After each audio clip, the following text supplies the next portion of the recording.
still gets me every time. The I love X-Men it. animated review show. We love it. We love the acoustic stylings. I love it. It's like the perfect mismatch, like the mashup of like sad hipster X-Men nostalgia. Like we're all in that age group, the people that watched the show, in the early 90s when it was airing. I mean, it started 92, right? 93. Yeah, 92. Yeah, so I was 7 when it started. So it's like perfect, it's right in that sweet spot of growing up. And then you got that sweet, the dulcet acoustic tones that you need to bring you into that sad next stage of adulthood. It's perfect. I love it. We are your hosts, Evan Skellhorn and Andre Mayette. Hello. And I haven't figured out how to put the accent over the E in your name there yet, Andre. Oh, well, it's a complicated key code that I can send you. I've gotten very I've gotten very used to using it over here. So this is our review of Season 1, Episode 3, Enter Magneto. Mm-hmm. Yes, we're going to gently yet softly enter Magneto and get to the root of his issue. I love how you can't really avoid it. You know what I mean? Like, gentle yet firmly enter Magneto and really get in touch with the inner, like really dig deep and really get into Magneto. If you know what I'm saying. If you catch my drift. Yes, exactly. We're gonna have a lot of fun with this one, I think. Oh yes, my! If you catch my drift. If you're picking up what I'm throwing down, so to speak. All right. Well, so we'll start things off here with kind of a scene by scene review. Yes, and as we did. Yes, and I along on that. Yes, I believe we're going to swap off duties on that per each other episode. I didn't realize when we decided to do this one as a single episode that it was another two-parter, which. There are a lot of two-parters in this series, apparently. This one's not a two-parter. I don't. It did say to be continued at the end. It did. So, it didn't. It did, but it was like it didn't really leave it in a way that felt like it needed to be continued. But anyway, we can get to that. All right. So, scene called two-parters, things that share the same title. Like the next one's called Deadly Reunions, I believe. Yeah, which actually is the name of a very famous comic overlap with X-Men. So that's cool. All right. And thanks for joining us, everybody. Yes, thank you. Your solicitude is appreciated, I assure you. There's a lot of great beast lines in this episode. There's a lot of great beast lines in this episode. And I have some fun stuff about that as well. But anyway, so as we enter Magneto, we get into scene 1, which I was going to say this as much as possible throughout the entire episode. Beast is still incarcerated after, as depicted here. After the events of the previous two-parter series, in which he was captured by not Henry McCoy, that's his name, by Henry Geiger. Peter Geiger? Yes, and the Mutant Commission, and he's it seems as though he's been moved from just wherever they were to an actual jail awaiting trial, in which he's shackled just by the feet, oddly enough. I guess it's because his feet are like hands. So he's allowed to sit in a cell and read. One thing I found interesting about this was that he's reading Animal Farm. Which, like, I said this in the previous episode, and I thought it was really funny that, there's things that smart people do, and there's things that normal people that write about smart people, make them do. And reading like Animal Farm and quoting Shakespeare is one of those things that normal people writing about smart people just put in there. And one odd thing too is while he's reading it, the guards are making fun of him. The guards apparently, who have never heard of Animal Farm before in their life, apparently they didn't go to high school and weren't forced to read it like everyone else was. It's a great book, fantastic book, but it is a great book, yeah. You'd think most people have a rudimentary knowledge that Animal Farm exists, and they're like, "Look, he's reading Animal Farm." The guards are just sort of teasing him while he's sitting there with his glasses reading Animal Farm. By the way, if you look closely, he's flipping the book the wrong way. He's flipping the pages backwards. This one moment. One moment. No problem. Let's play some sound effects. No, all good. Sorry. Okay. So you can always mute yourself there at the bottom as well. Oh yes, I guess I could do that. So yeah, he's flipping the pages backwards, by the way, which I thought was pretty funny. It's just an animation thing, but like as he's reading the pages, he's going backwards. Maybe he's just so smart he read it enough times he's decided to read it in reverse. However, they're mocking him. Call off your freak friends. Do it, so help me. Okay, let me interrupt you for a Yeah, second. no, jump in anytime with anything. You know how we found Jack Nicholson in the first episode? Mm-hmm. That guy's Don Knotts, I think. Oh, yeah, absolutely. That's total Don Knotts. Right? Oh, jeez. Your solicitude is appreciated, I assure you. Oh, whoops, wrong one. You must see that we are not a threat to mankind, but are a part of it. Yes, as he says That was during... the wrong one, too. But no, well, that actually does happen during this... is it during the scene? Yes, it is during the scene. That's true. Here we go. You go to the window and call off your freak friends. Do it, so help me. Don Knotts. Yeah, that is total Don Knotts. And there's another celebrity impression we'll get to in this episode. Okay, that's a good ear for that, man. That's important. Because there are some pretty funny cartoon voices that pop up, especially in this episode, especially that particular guard. However, we'll get back to him. So as he's reading this book and the guards are making fun of him, all of a sudden, doings are transpiring outside where, walls ripping open and things are kind of powers going out, leading towards the cell. In which case the wall of the cell busts open. All the guards pull their guns, which are all ripped out of their hands, and it is revealed that actually in a pretty cool establishing shot of like Beast sort of like cowering as all the things fall, and then looking up and Magneto right in front of him, kind of with the power beams around him, and looking very impressive in his purple and red outfit. Magneto had come, of course, to rescue Beast, and is sort of quite surprised when Beast rather politely turns down the rescue. And states that this... Charles Xavier had you break into the Mutant Control Agency? Yes, which he didn't. Magneto was working on his own volition. But however, Beast did know who he was. But they hadn't met before, because Beast says, like, Magneto, I presume. Which I think is kind of important for later, which we'll establish as well. So Magneto's there to rescue him. Beast declines the rescue. Magneto, I presume?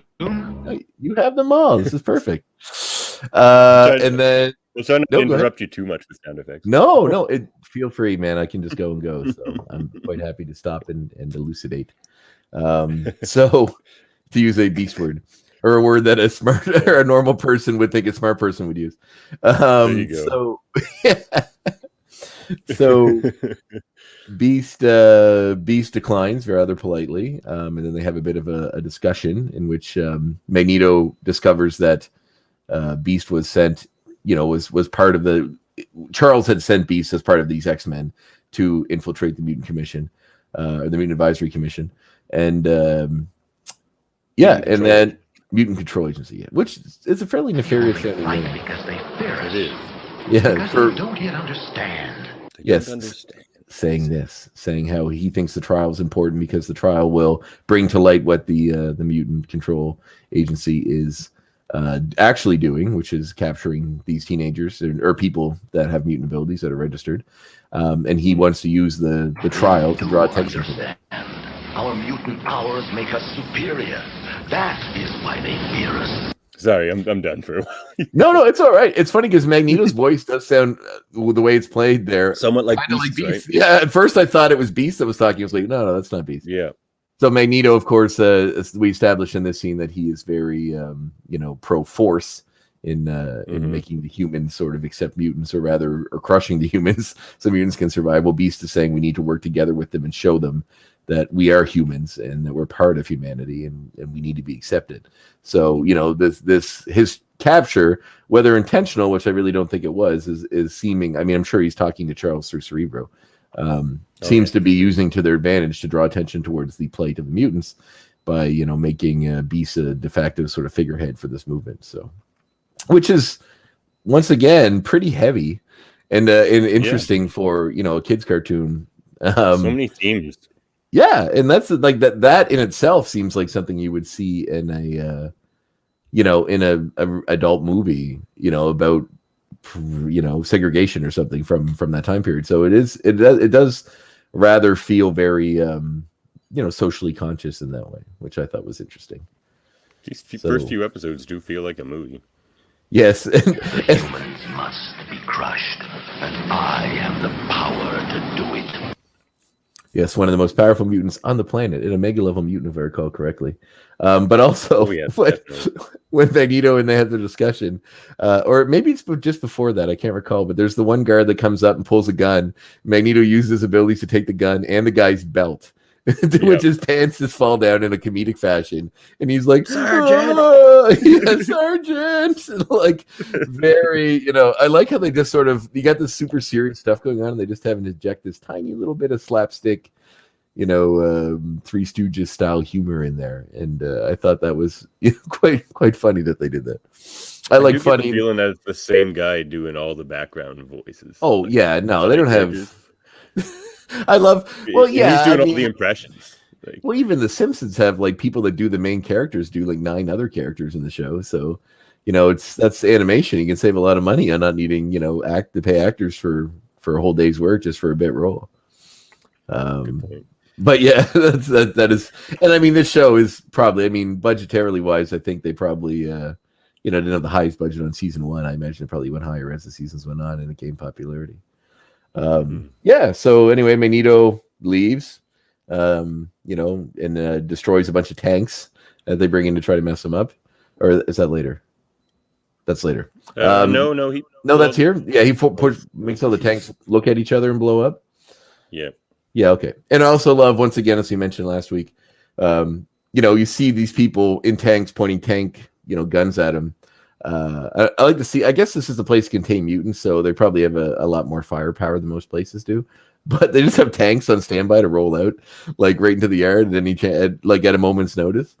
To which Magneto makes them all point at each other and then blow each other up. And of course, as the tanks are all on fire and blown up and flipped over, you just see the humans crawling out and getting away to safety. They always got to show those humans running away to safety. It's a fuzzy guy who could get loose at any point. That's why they need those tanks on already. That's right. But it is a funny theme, as I mentioned last week, that you can never show any destruction without making it apparent that the civilians survived or the people that were there survived. They even do it later in the courtroom scene. Yeah, they even do it later in the courtroom scene to really hammer the point home. Which I'll even Sabretooth doesn't finish anybody off. No, not at all. Not at all. And even, not at all. Even a guy that's supposed to be like the most mad, ragey, berserkery, monstery character, they just, they don't. They don't seem, rip me heads off. You just throw some chairs. Cardor, I think, in the first episode. So, just vague, random destruction. No real purpose to it all. I guess, for Magneto's purposes, it's to make, people. I don't know. His motivations are vague, but we'll get to that because we're getting up to his origin story. Yes. So then you get more of it from Xavier. Really? Oh, absolutely. Yeah, he gets well. Then we roll on to scene number 2, in which Charles senses Magneto, with Cerebro being involved in what's going on at the center. To which Jubilee, asks who's Magneto, and then he launches into the origin story. Once a friend. Exactly, and it's a very poignant story. I also like when they say. So his first line in that story is we were both involved or fought in a war. Just generic a war. Like they're really careful not because Magneto in the comics originally and in the movie, of course, subsequent movie, the live action Bryan Singer one, was a survivor of the concentration camps in World War II. However, I'm guessing they didn't want to age him that much for the cartoon, so they said some war, indicating that he Magnus, which is the only name given. I'm not sure. Later on, do they establish that's his last name? That's his middle name. In the X-Men animated series continuity, or in comics continuity? Because I know in comics continuity is Eric Lenscher. Yeah, I think they just call him Magnus in this all the time. I don't think. Do they? Okay. Elaborate on that. Maybe they do, but I don't remember. We'll have to see. I was like in the comics originally, it was Magnus or Eric Magnus, and then they realized that sounded stupid because his name's Magneto and his last name and he has magnet powers and his last name's Magnus. So they turned it to Lenscher, which is a much more Jewish sounding name to fit within that continuity. And then I guess made his middle name Magnus for some reason, just because they wanted to try to keep with what they'd done previously. But so they established that they're both involved in this war in some country which is unnamed, and they were helping the survivors. Charles using his mutant mental abilities discreetly to help people heal, while Magneto was just a doctor, I believe. They didn't really say what he was. He was just there. I'm guessing a doctor, medical doctor, because he was there helping out at the same place, and him and Charles were friends. Either of them were medical doctors. Yeah, no, yeah, because Charles is a professor. He's never called Dr. Charles Xavier, is he? No. He's always called Professor Xavier. No. So it's kind of vague. I mean, I'm guessing that maybe they were just helping out with the war effort, but they're dressed in lab coats with ties and very doctor-y attire, which seems odd if they're not doctors. Yeah, I mean, they're both sort of biologists, I guess. I guess. I mean, look at those clothes. Those are doctor clothes. They even got the pocket protectors and the pens. It all checks out. They're writing prescriptions. They got pens. I mean, they must be doctors. So so they're hanging out. It appears as though they mentioned in the dialogue that Magnus is from this country and lost his family in this war, where there was either some kind of rebels or the government itself, whoever. It's vague. Were the aggressors in this conflict, killed his family. So he's helping out in the effort. And then during an event where some of the people that left over from the war, the aggressors that were left over from that group, tried to gain more control in the country. And I believe kidnapped a woman that was at the hospital, also vague in the episode, that they were caring for as part of their effort. It seems odd. He mentions that these people from this group are trying to regain power. And all they did was kidnap this person. We don't really know who she is or what she is. But anyway, so for some reason, Charles and Magnus go to rescue her, revealing to each other they have powers, which they both didn't know. I guess they were friends, but not that close. I guess so. And it's just not something you talk about in those days. I suppose not. And it's great how the allegory for mutants can be used for so many things. You know what I mean? So many things that society has had, a history of looking down upon for no reason whatsoever. But this one is particularly poignant in that way. So they reveal each other that they have powers. Magnus uses his abilities to dispatch these guys with Charles as well. Magnus is ready to kill them. He's still filled with rage for what they did to his family, and Charles stops him, basically allowing them to escape. Tackles him. Yes. No, that was later. Yes, he does tackle him down because Charles can still walk at this point. As stated in the picture. Yes. See that lab coat? That's a sweet lab coat. So capping off the origin story, to which we go back to the trial of Beast, who is now actually in a courtroom with the plainclothes Cyclops and Wolverine watching the events unfold. There is the bail hearing, I believe, for Beast. Two loosest cannons in the X-Men, really. They send them both Cyclops in his own way. They're just sitting in the back, just chilling. Especially Wolverine, who does not look like a conventional person, even in his regular garb. He's got this crazy hair and beard, and if they're all worried about, just scowling. If they're worried about mutants, getting picked out or trying to stay away from this event, and appeared as undangerous, I don't think sending Wolverine is the person to do that. Wolverine, so impulsive. That is accurate. He's a very impulsive man. So they're watching the bail hearing. Of course, another instance of the normal person writing for smart people. Beast asks to address the judge directly. The judge seems actually like a fairly reasonable person. He has. Okay, that's another celebrity impression. Did you catch that one? No. Do you have? I don't have a clip of it, unfortunately. What was your read? It's Ed Asner. I can see that, but I don't think it's. I can see that. I can see that. I don't think they lean super heavy into it, but yeah, I do. I can see that, especially because he's done so much animation in the later part of his life. So the judge. I don't think it was him. I think no. But I meant that you can isolate it more because you just hear it in a lot of animations. I always get him when he does voice work in movies like Up or whatever. I always get him sometimes confused with Ernest Borgnine because he did a lot of animated voices too, and they kind of sound alike sometimes. But Asner has a very distinctive voice. Yeah, true. But Asner does have a very distinct voice, that's for sure. So good catch again. I'm gonna have to pay more attention to those. Sometimes I picked up the Jack Nicholson one last week, but I did not notice these ones, so I will have to. I will say that judge had a zinger as well. Beast is like, if you prick us, do we not bleed? Yeah, right. And he said something like, "Don't give these people." Them, Dr. Get to the point. once again, Beast quotes Shakespeare, and uses one of the most famous Shakespeare like soliloquies of all time. Like in the history of the Bard, we get that one, which is like just a little on the nose. I guess it's super on the nose, but also this is a kid show, so it shouldn't be too judgmental. Be like, come on, dig out some Satra or something, like. But I guess Shakespeare is pretty eloquent for the 7 or 8 to 10-year-olds that are watching this. So, shall I quote the Bard? It's like, can I, and he tries to talk about mitigating circumstances, saying and drawing attention to the fact that the Mutant Commission is like 11 mutants went missing right after they registered, to which the defense, of course, who is super aggressive, he jumps in with saying it's irrelevant to what's going on and blah blah blah, that's not what the trial's about, and this and that, to which the judge essentially I wouldn't say agrees with her, but he listens to all the sides, and then he denies bail to Beast, saying that he's a threat. Although they do cite that the escape attempt, which he didn't try to escape, and I feel like anybody that even remotely saw what happened saw that he didn't escape. He just stayed in the prison. He could have easily, but he didn't. So I find it odd that they use that as part of the reason why they're not going to give him bail. So yeah, he's denied bail, to which Wolverine and Cyclops are unhappy. However, while they're taking and even when even to hammer home, when the guards are taking Beast away, they're like roughhouse and push him down, which I find funny because it's like a regular dude just pushes Beast and knocks him right in the ground.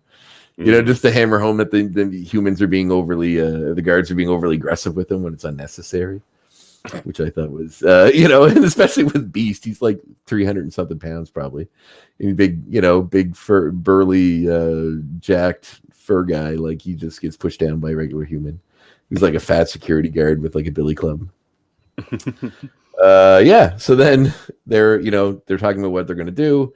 Then Sabretooth shows up for some reason. They never noticed him. He's just there, and he's just throwing chairs and stuff, saying that they got to let Beast go. Why he's there, who sent him? I mean, we haven't established any of the Brotherhood of Mutants or anything yet. So the fact he's connected to Magneto, we don't know this. I mean, if he is in the series, I just know he is in the comics for a while, so we haven't got to that in the series.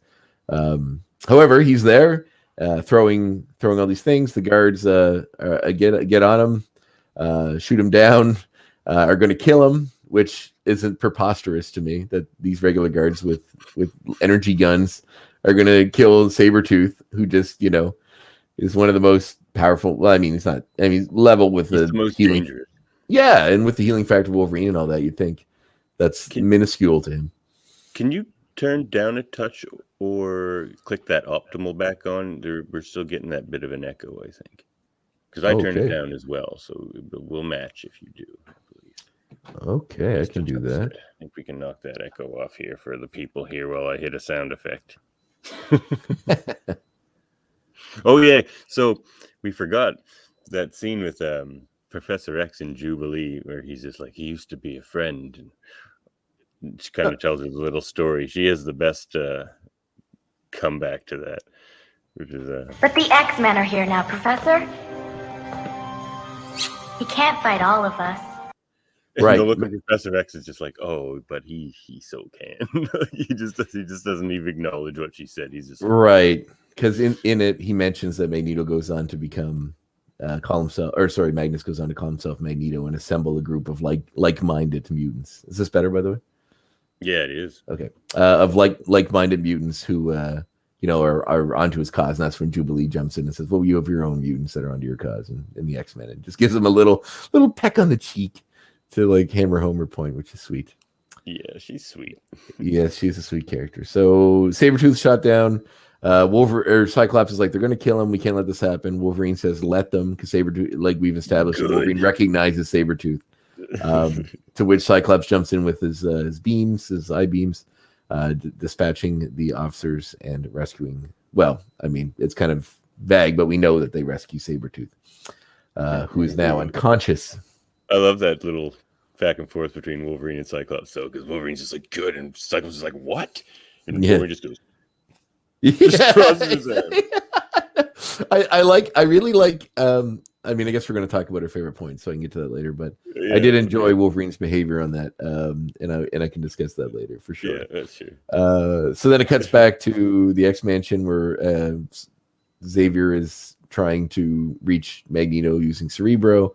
He's walked in on by Storm, making her first appearance, and Jubilee, to which, they basically, the topic of Magneto comes up again, to which Storm asks who he is. And I'm like, are they just going to go into the origin again? Or is like Jubilee going to fill her in between scenes?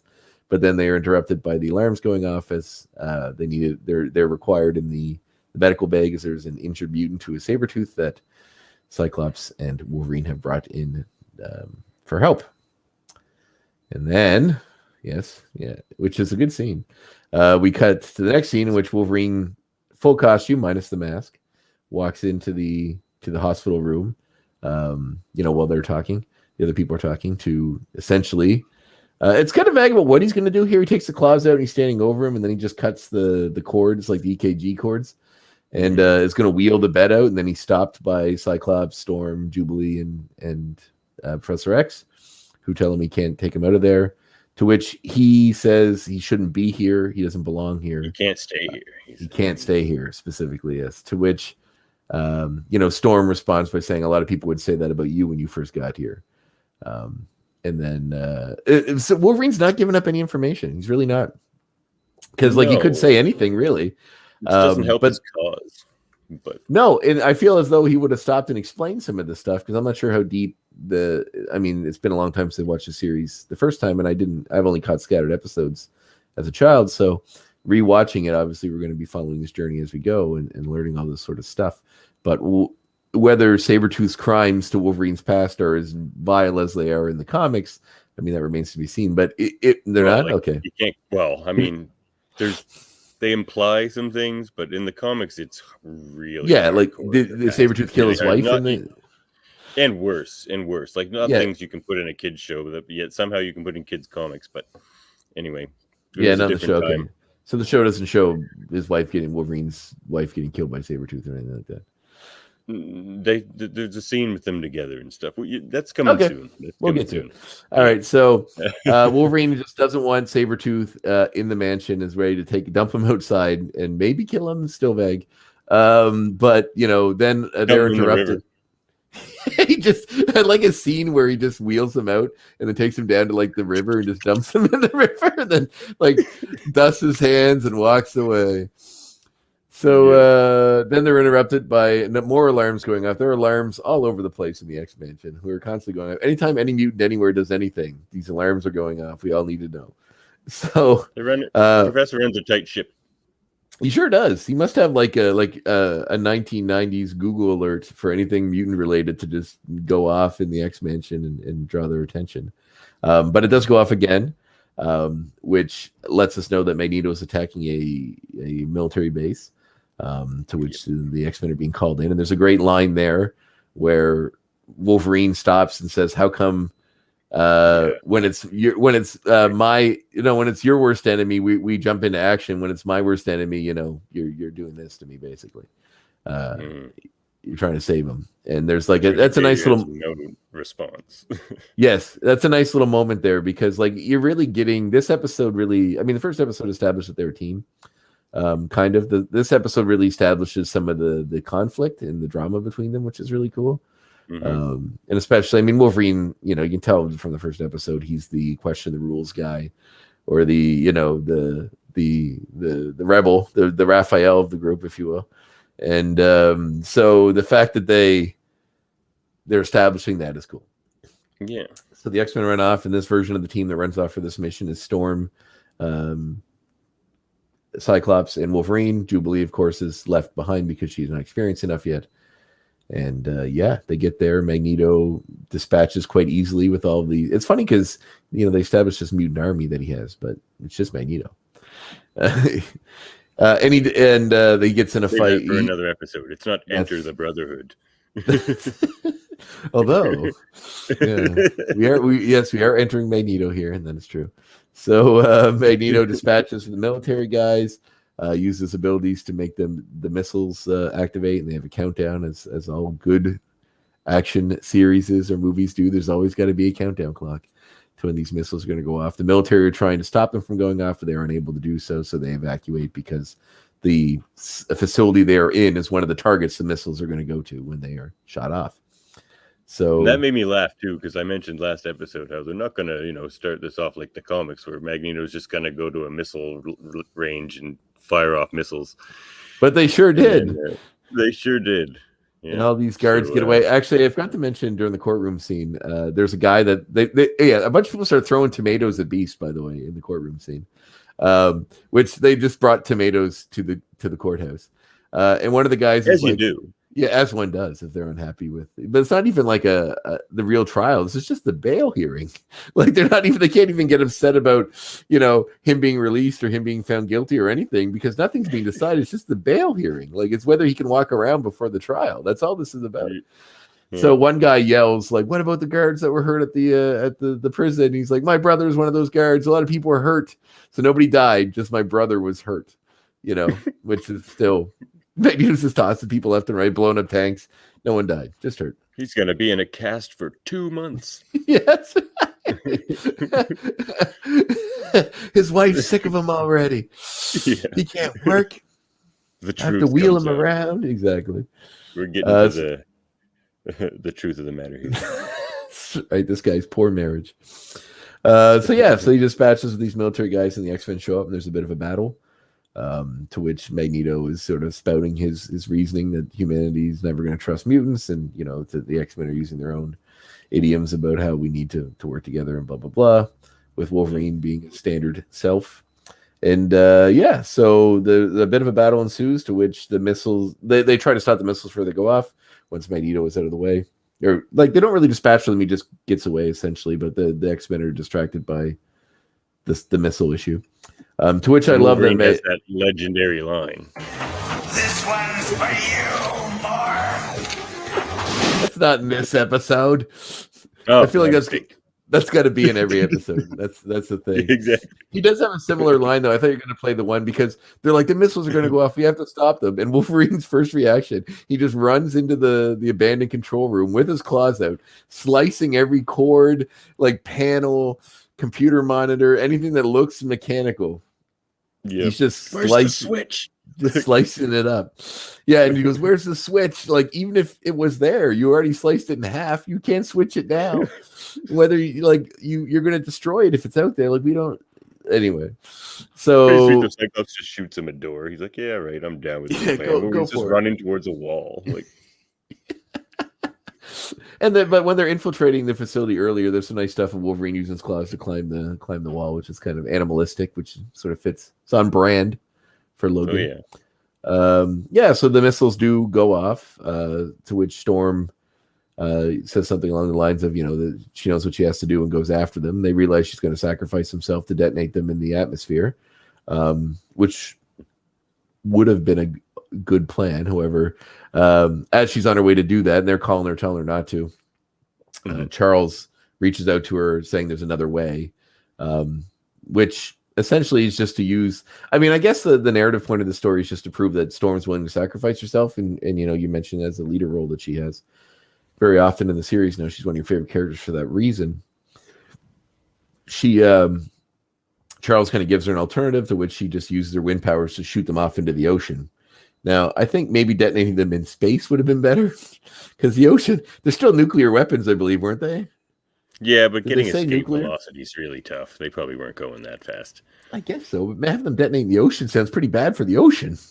Yeah, it can't be great. Can't be good. Are those nuclear? Yeah, I mean, it's I don't know if they said nuclear or not, but I remember being seemingly nuclear.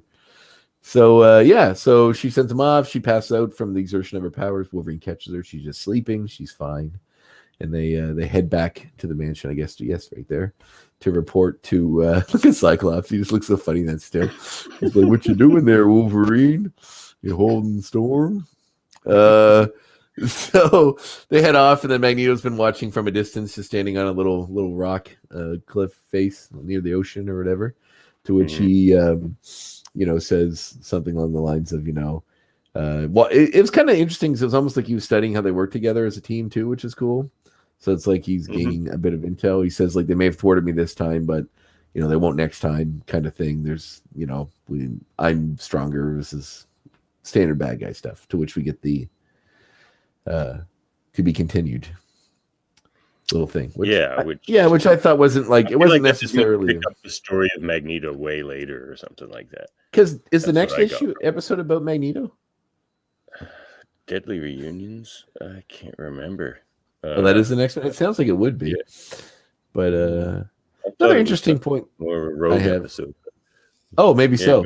Another interesting point I have about the intro is Warbird a bad guy in this series? Thunderbird, yeah. The Thunderbird, sorry?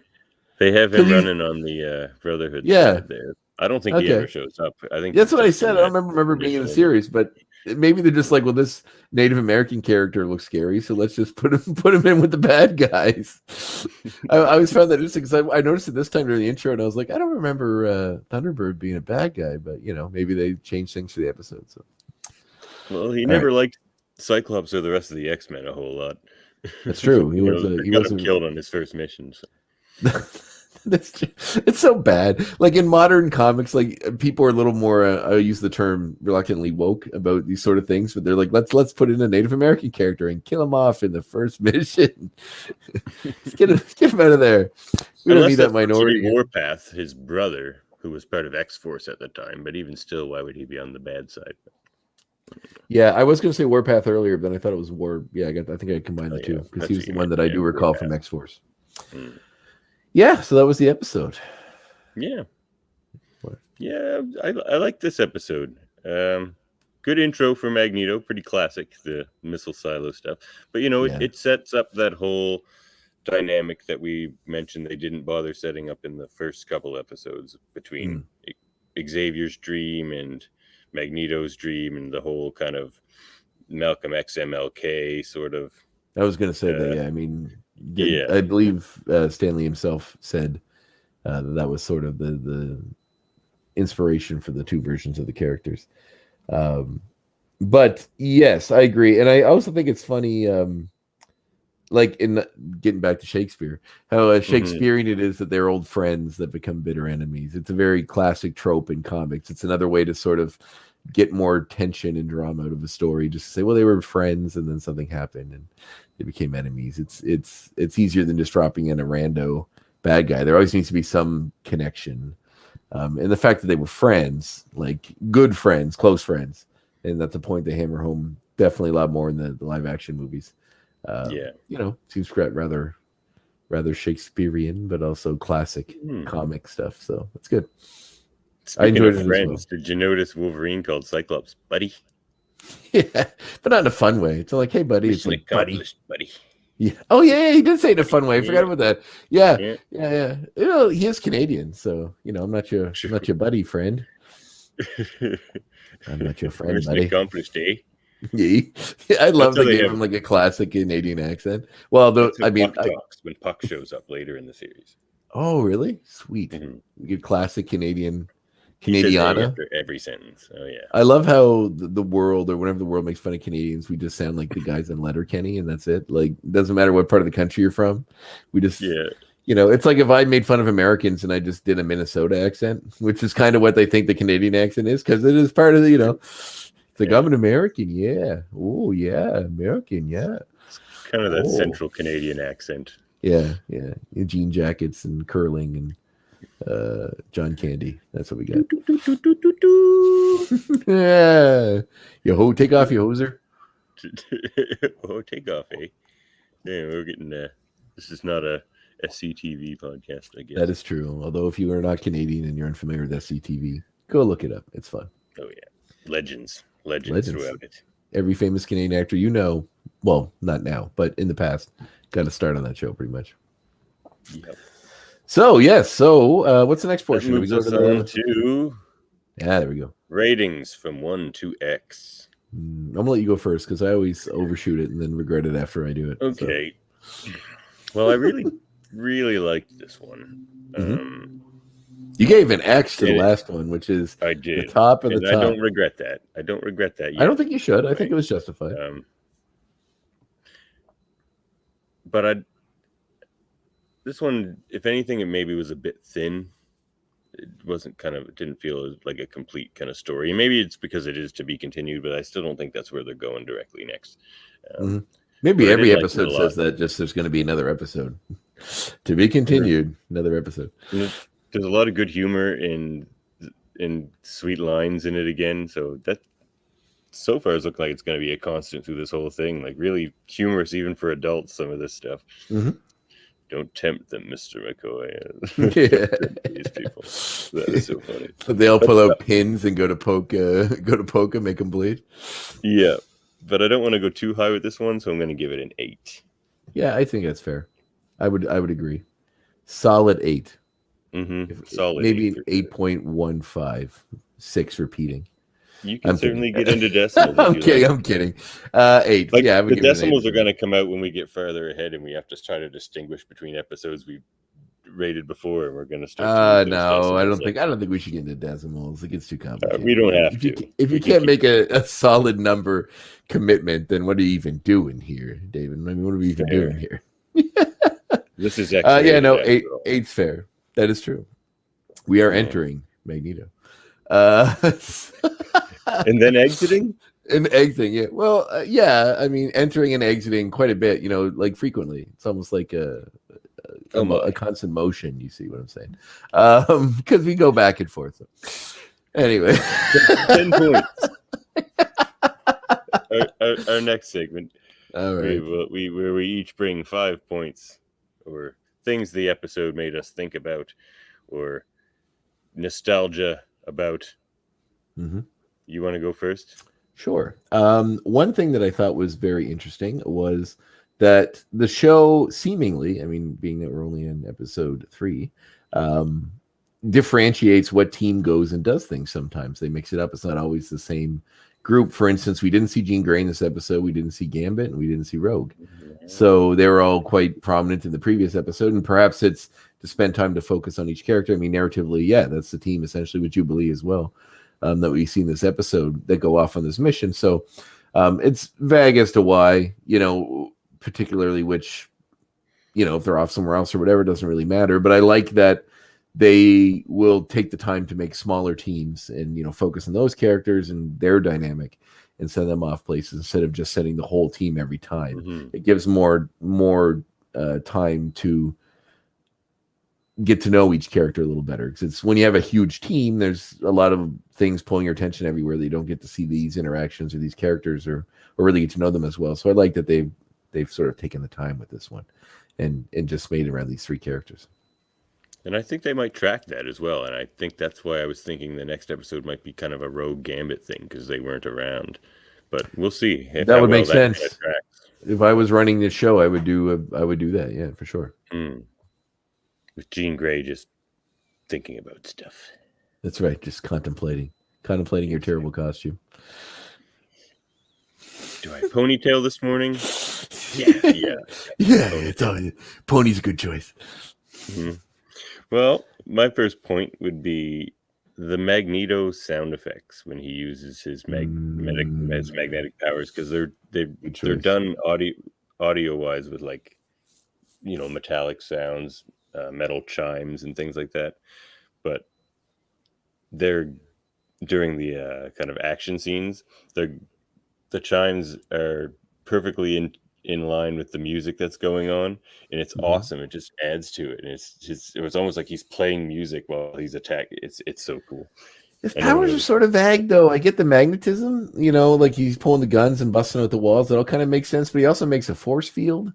And, he also completes the circuit to make the magnets go off even when they're detached. So that's kind of an electricity thing, so it's very vague as to how deep this magnetism goes or what it exactly entails. Well, I think he explains to Storm maybe in another episode. He says he's stronger than he was before, or Xavier doesn't tell Xavier. And magnetism are related. So it's like she shoots him with electricity, and he's like, electricity and magnetism are related. That seems thin, but okay. Yeah. I'm pretty sure he's going to say that, though. Yeah. All right, well, little thin. Yeah, okay. I can see that. But it was very musical. It was. It's like a wind chime whenever Magneto does anything. They just go, pling, like this really like nice sounding noise. Yeah, okay. I can get behind that. I like that point. It's a good point. Okay, so as I mentioned before, my next point would be Wolverine's vagueness. So I like how they played the character plays everything really tight to his chest. Like he holds his cards close to his chest. He's very chummy-ish with the buddy line later, but like he gives up no information about why Sabretooth shouldn't be there, just that he's from his past, he's a bad guy, and he shouldn't be here. And that's all he keeps saying, essentially. Like he's given lots of opportunities to explain himself and takes none of them. So I like that they're using. Yeah, exactly. And even Jubilee references how she reminds him, or Sabretooth reminds her of Wolverine. So they're even kind of like playing home at their, similar characters, at least in appearance and abilities. But yeah, I like that. I really like those interactions. Like the one where he says, good, that's it. Like this guy who essentially is a stranger shows up because like Cyclops doesn't know Wolverine knows him. And all he knows is he's a mutant and he's in trouble and says, we need to help. They're going to kill him. And he just says, good. And that's it. Not like I know him. Good. He's a jerk. He's a dick. I want to see him die. Just good. Let him kill him. Which seems rather heartless if you don't know the two know each other. The you're just like doesn't know that either if they're not exactly with the characters. Exactly. Like, if you haven't read the books, Wolverine's really bit of a hard ass on this team, isn't he? He's just like, not my problem. I'm just gonna sit over here and enjoy the sunset while they murder this random person I don't know. Yeah. All right. Well, my next point is you mentioned it or touched on it before when you mentioned how they just talk about a war, not which war it is. And then I started to think that's actually pretty smart, and they could actually learn from that in comics, or could have perhaps, because you know how they have to keep aging up characters. So before Tony Stark don't have to. Was in, well, no, they don't, but they sort of do those revamped backstories, like when Tony Stark was in Vietnam, and then they changed that to like Afghanistan and that type of thing. Yeah, if they just stayed a little more vague about certain details like that, you wouldn't have to do that as often. Well, yeah, it's funny. Another good example of that in the comics is the Punisher. So when the Punisher first appeared in Amazing Spider-Man, he was Amazing Spectacular Spider-Man? Spectacular, maybe? Spider-Man. Amazing? Okay. With his old enemy, or his old friend / enemy, Hitman. They established he was in the Vietnam War, right? So at the time period when that comic came out, it made perfect sense. He was shell-shocked Vietnam character. Possibly the writer Jerry Conway saw Rambo the week before, and then decided let's just make this as a villain / making him a hero wasn't really in the cards at the start, or an anti-hero. He was just essentially a villain. I mean, he only killed bad people, but he still his methods and motivations were pretty villainous in the way they're depicted initially. So and as the years, yes, the white boots and the white gloves and the white belt. He is very color coordinated, which is important when you're fighting a one-man war against crime. It's true. You got to look good. Got to be respected. Yeah, that's right. So yeah, they then as the years went on, it became the Korean War. Then it became Afghanistan, I think, at one point. And then it just kind of became a war. I think it might have been a war and then went to Afghanistan later.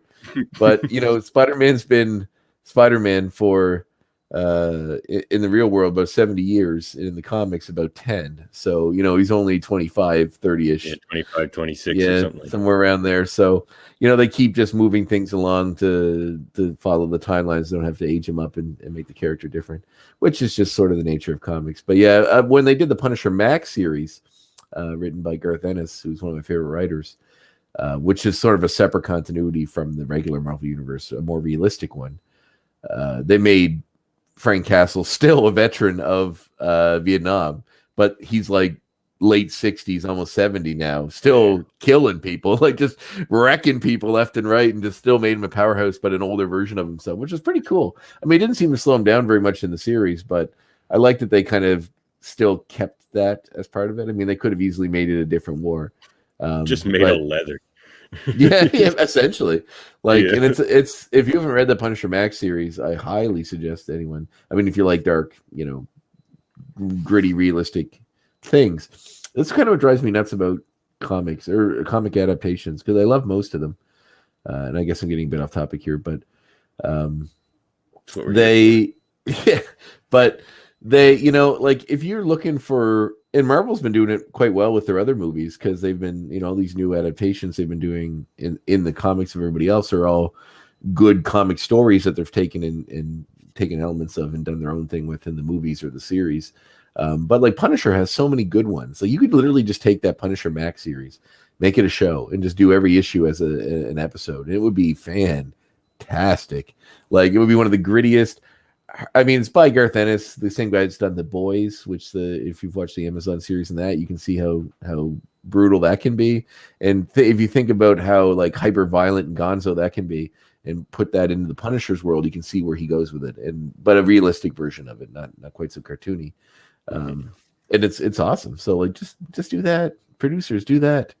Marvel's doing it. They just take the Civil War comic and then make a movie about it. Just take the Punisher comics and make a movie or a series about it. They did do pretty well with that Punisher show on Netflix. I loved it. I did like it. And I think Barenthal was a really good choice. I'm kind of hoping there's rumblings that D'Onofrio will still get maybe the multiverse will play into it and they'll do their own versions of Daredevil. But I'm hoping Cox. I like Charlie Cox a lot. I like D'Onofrio's Kingpin a lot. I like Barenthal's Punisher a lot. I think that all that stuff was really good. So just keep that. Just do that.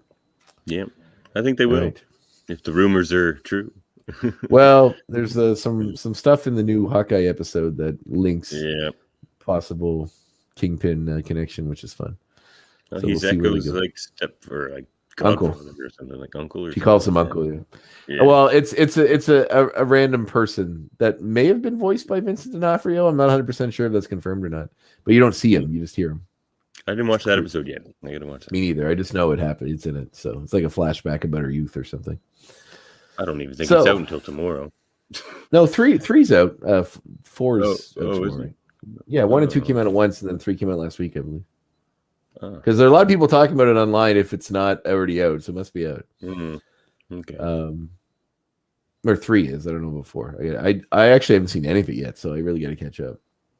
I love Marvel so much that I almost like put it in a way that like I'm like I need to sit and really enjoy it, and then I got to find the time to really sit and enjoy it, and then it means that I just put it off for a really long time when I should just watch it when I'm doing cardio on the treadmill or something, just so I can watch it and then be happy that I've watched it.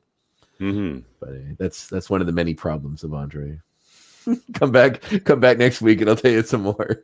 It's a new segment. We'll have lamentations of Andre. What's wrong with Andre? That'll be the segment, and I'll just be like, well, here we go. Yeah, it's like, well, the weather's not great. Couldn't watch Hawkeye today. Yeah, my cat keeps photobombing my podcast feed over there as he poses. Lebowski? That is Lebowski. He's my little fella. Lebowski. He's Lebowski. Yeah, he's an internet superstar. Yeah. So my point 3. This would be 4. Xavier's Pat. No, 3. For me, it's 3. You're right. Okay. Xavier's Past. So the link. I love how everybody needs to have, and I mentioned this earlier, some connection. Nobody can just show up and be a villain or show up and without some weird connection to someone on the cast. I mean, X-Men has a broadcast, and most of their villains, I mean, not all of them, but a good chunk of them have a past of some kind with some other X-Men. I mean, I think perhaps Mr. Sinister and maybe Apocalypse are the only ones I can think of that, don't have some connection somehow to something related to another character. I'm sure there's others, but that's just what comes to mind. Well, Mr. Sinister has a connection to Cyclops. Right. There you go. So now it's literally just the Shi'ar, maybe the Brood, Cyclops. Yeah, that's right. So Apocalypse for sure. But so the fact that we've gone into a bit of his past, we've met Magneto through that they were friends before, and now he's bitter enemies, and I'm just thinking about how this is going to parallel down the line with another X-Men villain that the Professor X is connected with, Juggernaut. So when that comes down the pipeline and we learn that origin story, which is very similar-ish to this one as to why I mean ish in that they knew each other and they were trusted and blah blah blah. Although Kane was kind of a bully from the get-go. Yeah, they never really got along. No, but it's certainly someone from his past once again that goes through some grand metamorphosis and becomes some new, giant powerhouse and enemy and powerful force that they have to avoid. So yeah, that is what I'm saying. I like that. But also find it funny that there's this. It's always got to be someone. Someone can. Xavier runs afoul of a lot of people.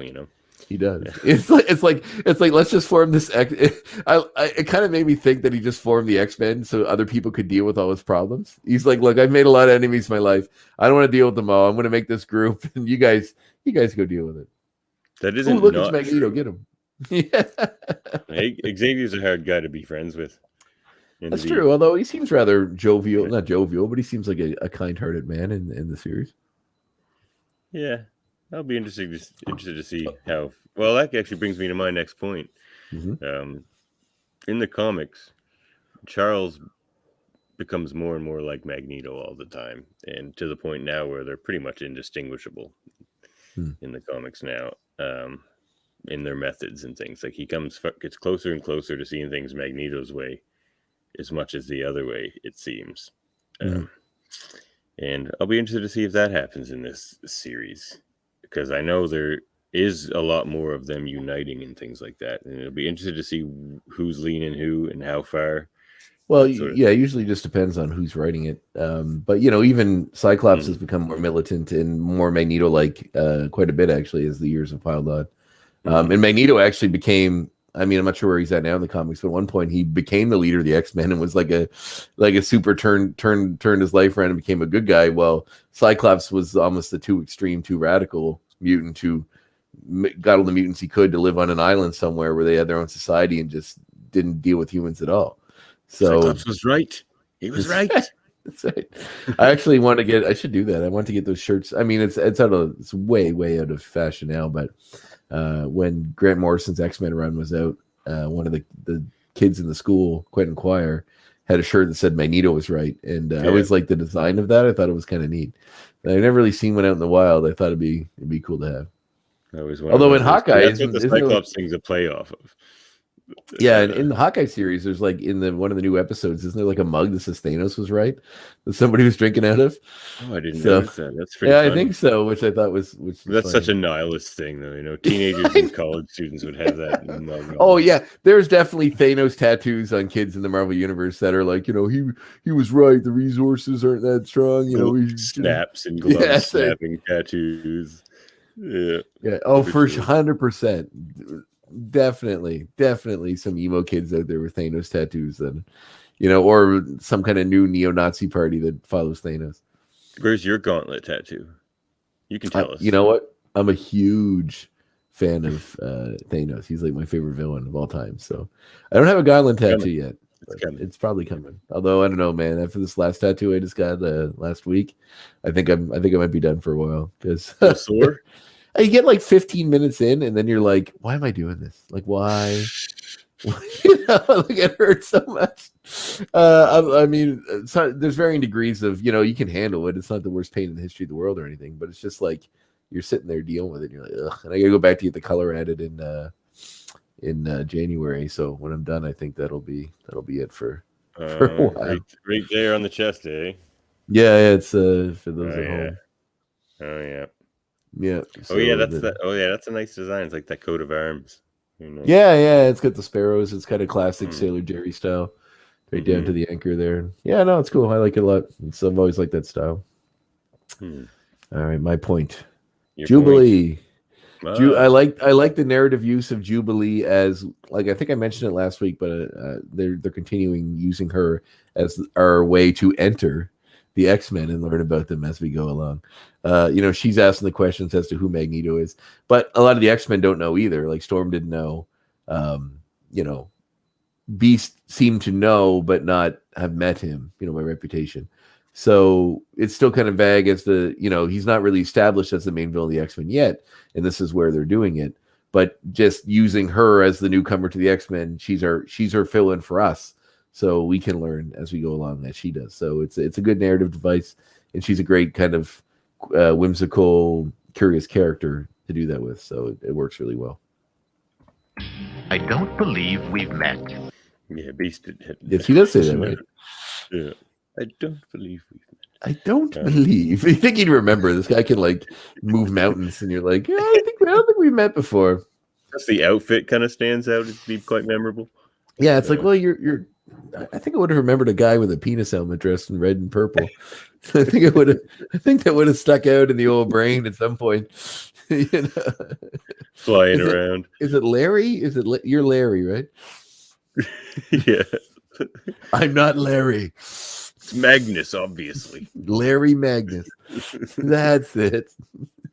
Well, my next point's a quick one. It's just, and you mentioned it earlier too, with the Wolverine climbing up the wall moment. Mm-hmm. That was just another video game moment for me because it's the same way he climbs walls in all the like Super Nintendo era video games. Just and it looked the same. Did you ever beat Spider-Man in the X-Men Arcade's Revenge? On Game Boy, I did because I could never beat the Juggernaut. It was hard. I could never ever beat it. My brother did it, and I don't know how he did it. I would slice the crap out of him, make him hit every single thing you can hit. Still couldn't stop him. I never knew how to do it. Yeah, you have to jump. Didn't you have to jump behind him and hit him in the back? You can do that? Isn't that what you do? Maybe I don't think you could, but did you just unlock something? Did you just unlock something that I didn't know about for like 30 years of my life? I could be getting cross wires with X-Men for Sega, which was a really good game too. And yeah, I only had the Super Nintendo, so I was bound by and I always had the Spider-Man games because. I didn't have the Sega either. I had to play it at a friend's house, but it was. Oh, that's fine. That is fine. It is good. All right, so that's it. The video game. Yeah, just a video game thing. We'll talk about how to beat Arcade's Revenge on another episode. All right, my final point is let's just do a live stream of us trying to play through that game. That's actually not a bad idea. That would be kind of fun. I would totally do that. I have the Sega ones here. Ooh, I could get on board. Although I guarantee you, I would not. I would get that level and not do it and not beat it. I always do the Spider-Man level as well, but that stupid Juggernaut level. So, final point. This plan, the plan that Xavier and Beast have concocted to draw attention towards their the plight of the mutants and what the Mutant Control Commission, is that what they're called? Mutant I always Control get it wrong. Agency. God, the MCA. Mutant Control Agency. Yeah, MCA, which is stupid. It's like if you're going undercover to want to secretly experiment on mutants or whatever you're going to do with them. Like, what a nefarious sounding name, to use. It's like this is the Mexican like genocide association. It's like, but we're just here to help the Mexican people. Like, it's what you're not hiding much behind that name. The prosecutor even says in the courtroom scene, he's just like, the Mutant Control Agency's here to help mutants. But it's just like, then why is it not the Mutant Friendship Agency or something like that? It's like, it doesn't sound like you want to help them. It sounds like you want to control them, which are two very different things. It's right in your name. I mean, you're not hiding anything here. Beast is a pretty smart guy. He can tell that it's right in your name. Yeah, you may want to work on your branding strategy, perhaps. Get a friendlier logo, maybe some nice pastels in there. Garrick's terrible at branding. You shouldn't be doing it. You got to have a good social media strategy. I mean, at that point, they didn't have social media, but at least a good branding strategy. Some good graphic designers, some friendly logos, maybe a heart. Mutant Human Unification, Association. Boom. There you go. There he is. That's there he Magneto. is. That's a hero click, is it? Yeah. Yeah, it looked too small to be a figure. Of course, we missed this fella. Oh, Morph. Was for That's for you, Morph. Glad we got that in again. This one's for you, Morph. Twice every episode. It's so weird. Like, his voice sounds so not like a normal voice there. It's just like it's someone putting on a voice to sound. Yeah, it's just voice is cracking. It worked. I think it works in the series, but right there it doesn't. It's like whenever, like, this is one of my complaints about The Witcher, because I never played the video games, but I did watch the Netflix show, and it's okay. Like, it's fine. But Cavill sounds like a guy. He sounds like a guy that's trying to sound tough.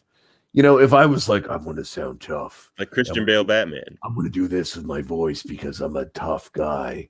It doesn't sound real. It sounds like me putting on a voice to sound like a tough guy. So, like, it's distracting to me. But that's, like, sometimes I like the Wolverine voice in this, but every once in a while, you'll get something like that where he's, like, trying to yell or something, what you doing the voice, it just doesn't translate as well. Mm-hmm. I don't think. But anyway, yeah. So the plan, I like how Xavier and Beast are doing this. Like it is a very good guy Optimistic. plan. Yeah, very optimistic, good guy plan. Like once we have a platform to explain to all of the people, then they'll understand. And like this is the days before the internet, so they didn't realize that the whole world can know your opinion, and they're going to rip you apart. They're going to rip themselves apart, arguing over who's what and what's who, and not actually unify in any real way. They're just going to subgroup into different opinions and then fight with each other. But it is a very optimistic, good guy plan, and I kind of like the simplicity of it. I mean, it's not simple, and they then it think has to they're go going to to get a trial. fair trial too. They think they're going to get a fair. That's all part of the plan. Yeah, it all hinges on the no mutant. Like it all hinges on nobody. Even get bail. It all hinges on nobody being a bigot in the trial. Like none of the juries are going to have any kind of prejudice towards mutants. The judge is going to have any kind of prejudice against mutants. Even like the people in the media that are depicting this aren't going to have any prejudice against mutants. Everyone's just going to be above board and just reporting the facts. And that's not the way the world works, unfortunately. But I do really like that. They're just naive but optimistic. So I imagine it's going to, since it's a cartoon, it'll probably play it in their favor.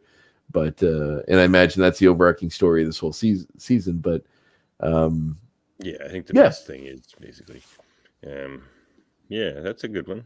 All right, but it's actually kind of. Yeah, so go ahead. No, you go ahead. I was going to say it's actually kind of interesting too that they're putting seeds in overarching stories that are a season long in the first season of this animated series, because the Spider-Man show didn't do that. They have some characters will they won't they Mary Jane stuff, but not the trial of one character for an entire season. Like that's adult writing for adult television, and it's interesting that they included it in an X-Men cartoon. So well, I've read that the studio wasn't happy with that, and they were constantly getting pressure to make it goofier and more like a kid show, and so there was that was a constant battle that went. It lasted 6 seasons. Is that not popular enough for them? Or 5? But why not? Like what do they need? Like obviously it sells well enough to warrant another season. So I just hate when studio gets involved. Like don't especially fix something that's not. Yeah, don't fix something that's not broken. People like it. They being wildly popular. Like it was huge. The comics, the toys, the cartoon, all of that. The VHS sales. Yeah. Anyway, sorry. Final point. Oh, my final point is Storm as a leader. I was good. Yeah. I almost was going to say that was one of my points, and I was like, no, David's definitely bringing it up. He's got to. He's a Storm guy. Yep. So they do the same thing again, where Cyclops just comes in and asks the obvious sort of like the military side kind of question, where he's just like, what are you doing here, Magneto, or something like that. And then Storm comes in and asks the more important question, which I can't even remember what it was at this point now. So important. It was more about what his motives were and that type of thing. Like where he's actually coming from, trying to understand the situation better. Yeah, she's willing to hear him out. Really care. Yeah, he's just like, So, and then, she does the whole sacrificing to stop the missiles and that kind of thing. So again, making her they're doing the dynamic between her and Cyclops, which went on in the comics, and they actually had to fight each other. And I have that comic for leadership, and Storm wins. And there's not a lot of her in this episode. Like, she doesn't say a lot until they get to the battle. But I like that it's still, they're very true to what they want her character to be. It's not, it's. You can't say she's conflicted. It's very straightforward about what they're doing with her, and I like that too. Well, I guess that's all of our 10 points. X points, if you will. Yeah. And now we party like it's 19 or apostrophe 97. Apostrophe 97. That's a good year. 19. What were you doing in 1997, David? What was I was 11. No, geez, I was way older than that. I was 13. For reference, I would have been in 12. Yes. Geez, what was I doing? Playing video games, probably. Road hockey. Yeah, it's fair depiction. I was probably doing the same thing. playing video games, watching Power Rangers tapes, all that good stuff. Oh, I was watching this cartoon. I'll tell you that. Yeah, Even still, like on reruns. Probably. So when I was growing up, I don't know if we discussed this last week, but I only had 2 channels. I grew up in the sticks outside of Antigonish County, so I had ABC and CTV, and I never got to watch this. I only could watch it when I went to visit my grandmother. She had YTV, so I watched the reruns, the occasional episodes when I could in town because she had cable in Antigonish. So you could have some gaps potentially. Oh, there's a ton of them, but that's why I'm digging doing this, because I always liked what I saw growing up, and now I get to experience the whole thing and have some fun doing it. And it's nice to have a reason, Sometimes you'll put off doing this stuff in life, so the fact we have a fun podcast to do gives you great motivation to get in there and see it all. Well, the X-Men 97 show is going to premiere in 2023. I've read, and I think I might have said it was end of 2022 last episode, but it's sometime in 2023. Yeah. So we've got time to finish this rewatch. That's for sure. We can do it twice. And yes, well, maybe.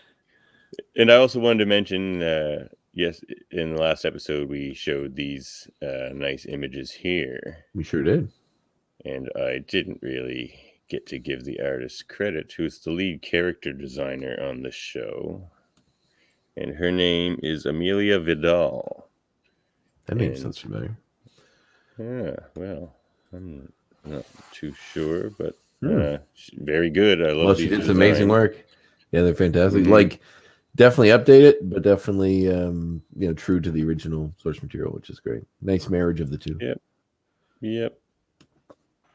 It almost looks like it combines with even a little more updated detail, but combines the old series with sort of the X-Men Evolution look. If you're ever familiar with that series at all. That series, yeah. Maybe that can be our sequel podcast. Maybe. I don't think I've seen any of it really. I've seen a little bit of it, but not a lot. That or Spider-Man animated. Oh, actually, no. 100%. Let's make the plan now. Spider-Man animated. All right. Spider-Man's next. Yeah, I would happily rewatch that series. Then we could do the 60s series. God, no. Reuse a lot of footage in that. That would be incredible. One thing I've learned on rewatching it. Same with the He-Man cartoon. A lot of villains too. You get a cool villain once every 8 episodes, and the rest of the time it's just nameless. Some dude. Yeah, no, we can. I'm quite okay with not doing. I love Spider-Man, but that show. I loved it. Yeah. It's not a lot to dissect there, I would say. No. So I guess that's all I have to say for Party 90, it's apostrophe 97. Don't know if there's anything else you wanted to add to that party. No, but I can certainly try to put something together for next time. That's for sure. I didn't. Know that was. Don't worry about that. All right. Let's just talk about what we would do if we did the series. Actually, no, I think we should probably wait until we get to the end of the series, because my frame of reference isn't so great until I've seen all this and see where they may go with it. Although we wouldn't want to make fools of ourselves. No. Although I wonder if the time period gonna pick up right after that series ended, and if so, are we in modern day? Do people have cell phones, or is it just 1990? It's called X-Men 97, right? I think it's 97. I think it's going to. Seems like an odd choice though to keep it in the 90s. So I'd be surprised if that stuck, but I guess we'll see. I have a kind of a theory. It's going to be some sneaky backdoor way of getting the X-Men introduced into the MCU, introduce them back in the 90s, like they did with the Captain Marvel movie. Yeah, but it's an animated series. I don't know if they would go that deep with that. Yeah, as much. I mean, I get it. It'd be a great idea. Although, God, I can't wait till. Or just for to at least introduce people and sort of maybe get a few story ideas introduced, perhaps, if not. 100%. Themselves. A little soft way to get us to know them. Although I'd be really interested to see when Marvel finally does pull the trigger and bring the X-Men in, what they're going to do with that. So we'll see. Well, you can contact us at the X-Men Review Show at gmail.com. Follow us on Facebook at Facebook/X-Men Review Show, and on YouTube, which is also /X-Men Review Show, I believe. And make sure to smash that subscribe button, as other people that do this sort of thing. And likes and shares, all of the buttons. And they always say hit that little bell. Yes, hit the bell for the Hit the little bell. notifications. Where's it? Is it? It's over. Is it? No. Where's the bell? We're not on YouTube right now, so it's hard to say. Wherever the bell is, you click it. But yeah, thanks for tuning in. It's and listen to my podcast, the Graphic Histories Podcast, in which I Definitely interview listen to the Graphic Histories Podcast. I interview different people related to comics, sci-fi, any nerddom in general. This week's episode airs Saturday, in which I speak with Jay Torres, who is a kind of famous Canadian very exciting comic, artist and writer. Very cool guy with some cool stories. Actually, no, he's more of an artist. He's a writer, not an artist. But he does some amazing work, and it's a really cool conversation about sort of the immigrant story, about his odd connection to Drake, and some things like that, which is kind of fun. And then you can tune into the next episode, which I'm putting on the hook now when I talk to David. He will be my special guest, assuming he's available. Do you think he might be available there, David? I always find time for podcasts. All right. Well, say goodbye to your family. Oh, shucks. Say goodbye to your family because we're doing podcasts nonstop. All right, tell us forward to that, yours. everybody, because I'm going to look forward to that on the Graphic Histories Podcast. Mm-hmm. You get deep with your interviews, man. I might not be the same after that thing. We'll see. We're gonna enter David. Oh no! Oh no! It'll be gentle. Believe me, I'm very gentle. That's true. I listen to your podcast. You can always listen to my podcast, Locutors of Trek, where we do all kinds of things. We get deep into thematic discussions about Star Trek, but we also play fun games, trivia games. We do segments where we are constructing our own season of Star Trek based on the USS Saga, and there's going to be a Klingon challenge this weekend called the Geek Tal. That'll be a lot of fun. We have a Klingon hosting that, so it's going to be serious. A real live Klingon. A real live Klingon, yep. Interesting. Yeah, well, we've got some connections over at Locutors of Trek. I hope it's Galron. Close. Oh, is it Martok? All right, I'm all check tuned that in out on Locutors of Trek, and also listen to my cousin's podcast, Live Long and Podcast, where they do a lot of Star Trek and movie reviews, and also their Super Mater Brothers, where they review a lot of other things. And they also have another channel called Trivial Debates. You should check that out as well. They just did one. I watched it. It was fun. I may have commented relentlessly during the episode, and so it was coming up at the bottom. Yes, I believe I'd like to be in one of these sometime in the future. It sounds like a lot of fun, so I'll definitely do that.